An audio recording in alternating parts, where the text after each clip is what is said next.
Hello, my name's Amelia, and this is Miss Emily from Master Recyclers. So what is the Master's Recycling? You can become a Master Recycler by going through the Marion County program. It is a class that you take. There was about 10 classes that included lectures and going to see the facilities where all this stuff is done.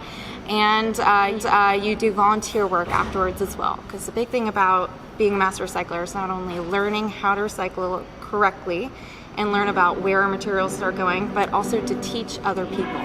Why is it important to be a recycler? If you were going to just throw away a material, if it was something that couldn't be recycled, it would be created and then you would purchase it and it would go in the trash and it ends up in a landfill.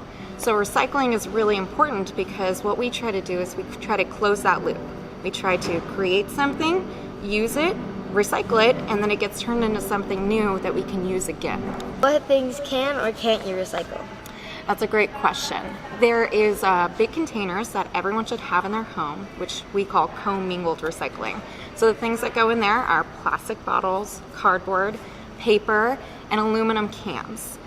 Things that shouldn't go in there are glass, batteries, and there's a lot of things that are misconceptions. People think they can be recycled, but can't be. When there's all of this trash on the recycling belt that isn't supposed to be there, that makes it really hard for the people working there to be able to sort through things fast enough. And we need to do a really good job about recycling correctly to make their job easier so that we can recycle better. So things that shouldn't be in there, plastic bags. That's a really big problem at Garden Services here in Salem.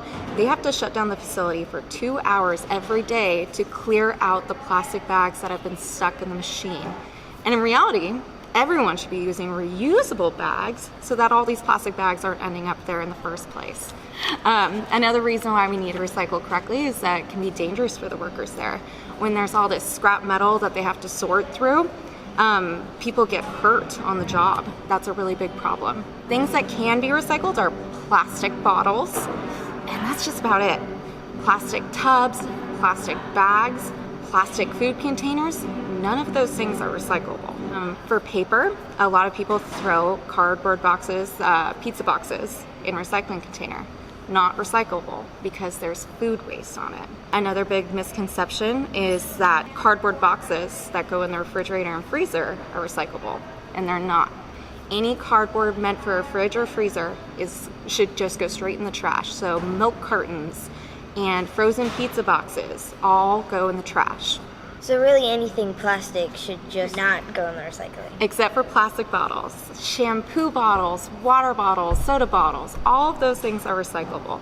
Is there anything else that you'd like us to know? The biggest things that I want people to realize is anything with food waste on it or plastic bags should really be thrown in the trash. When in doubt, throw it out. That's the biggest thing that everyone should learn from this. The best way to recycle is to reduce what we're using too. You don't need to use plastic bags. You can reuse tote bags. And that's the biggest thing that'll help our recycling system is reusing things we already have and not buying things that we don't need. Help your parents out when you're at the grocery store, when you have an option of a container you know is recyclable versus a container you don't think is recyclable. Maybe choose the one that is recyclable. Thank you, Miss Emily, for showing us how and what to recycle.